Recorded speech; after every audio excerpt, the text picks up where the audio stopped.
आगे बढ़ते हैं और राजनीतिक सत्ता की बात करते हैं, जिसके केंद्र में फिलहाल बिहार है, क्योंकि विधानसभा चुनाव बहुत नजदीक हैं। इसलिए बिहार का सियासी तापमान थोड़ा बढ़ा हुआ है। आज सीमांचल में सियासी गर्मी बहुत ज्यादा रही, क्योंकि गृह मंत्री अमित शाह से लेकर तेजस्वी और ओवैसी तक सब सीमांचल में अपना सियासी स्कोर बढ़ाने के मकसद से वहां पहुंचे। गृह मंत्री अमित शाह ने अररिया में कार्यकर्ताओं को संबोधित किया, तो कटिहार में AIMIM के अध्यक्ष असदुद्दीन ओवैसी का रोड शो हुआ। तेजस्वी यादव ने भी आज किशनगंज में रैली को संबोधित किया। अमित शाह 2 दिन के बिहार दौरे पर हैं, जहां पहले उन्होंने पटना में कार्यकर्ताओं को जीत का नया मंत्र MMM दिया है। MMM यानी महिला, मोदी और मंदिर। लेकिन अररिया में अमित शाह के निशाने पर RJD रही। ये कहा कि लालू एंड कंपनी ने बिहार को लूटा है। इसके अलावा उन्होंने घुसपैठियों को बाहर निकालने का भी जिक्र किया, जिस पर ओवैसी की तरफ से जवाब दिया गया। जय श्री राम। ये चुनाव बिहार को प्रगति के रास्ते पर ले जाने का चुनाव, बिहार से घुसपैठिए को निकालने का चुनाव। ये चुनाव लालू राज फिर से ना आए, जंगल राज फिर से ना आए, इसके लिए का चुनाव है।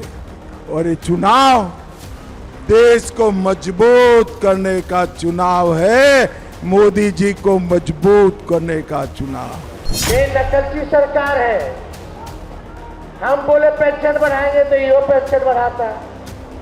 हम बोले बिजली फ्री में देंगे तो बिजली फ्री में क्या दे रहे, तो बिजली गुल कर दे रहा है। हम बोले डोमिसाइल लागू करेंगे तो बोलते हम भी डोमिसाइल लागू करेंगे। हम माई बहन मान योजना लाए तो ये अब महिला लोग को 10,000 रुपया दे रहे हैं।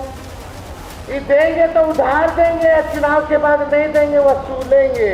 प्रधानमंत्री आए यहाँ पर घुसपैठी का जिक्र कर दिए, यहाँ पर ज्यादा आबादी बढ़ रही है। हम प्रधानमंत्री से एक रिक्वेस्ट करेंगे बड़े ही ह्यूमिलिटी के साथ कि जो आपकी मुंह बोली बहन बांग्लादेश से दिल्ली में आकर बैठी हुई है, उसको सीमांचल लाइए। हम प्रधानमंत्री को बताते हैं कहाँ जाता रास्ता बांग्लादेश का, वहां जाकर छोड़ दीजिए। बिहार की राजनीति में सीमांचल का सियासी गणित ही सत्ता के जोड़ तक पहुंचाता है। इसीलिए नेताओं का सीमांचल पर खास जोर है। सीमांचल क्षेत्र में इस बार AIMIM और RJD के संभावित गठबंधन को लेकर राजनीतिक माहौल गर्म है। ये वही क्षेत्र है जहां मुसलमान मतदाता निर्णायक भूमिका में हैं। बिहार की कुल आबादी 13 करोड़ से अधिक है। इसमें मुसलमान लगभग 17.7% है। सीमांचल की सीटों पर वो 40 से 70% तक हैं। सीमांचल के कई जिलों में मुस्लिम मतदाता निर्णायक भूमिका में है। किशनगंज जिले में मुस्लिम आबादी 68% है। कटिहार में 44.5%, अररिया जिले में 43% और पूर्णिया में 39% मुस्लिम आबादी है।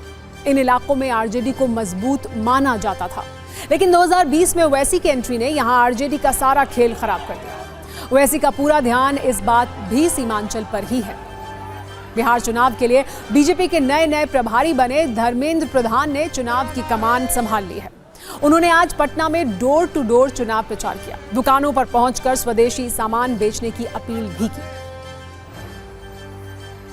देखिए यहाँ पर धर्मेंद्र प्रधान आपको दिखेंगे और धर्मेंद्र प्रधान यहाँ एक दरवाजे पर देखिए, ये देखिए यहाँ पर, ये देखिए ये धर्मेंद्र प्रधान है। और धर्मेंद्र प्रधान यहाँ देखिए किस तरह से यहाँ एक दरवाजे पर किस तरह से यहाँ पर पहुँच रहे हैं। धर्मेंद्र जी TV9 का एक सवाल आप बताओ सर। देखो, स्वदेशी का आंदोलन में लोग जुड़ रहे हैं। ये एक दरवाजे घूम रहे हैं, एक दरवाजा जाया जाएगा, एक दरवाजे पर घूम रहे हैं। धर्मेंद्र जी, भैया दुकान के मालिक कौन? ये आप पूरा स्वदेशी माल बेचोगे? हाँ, बेचेंगे उत्साह के साथ।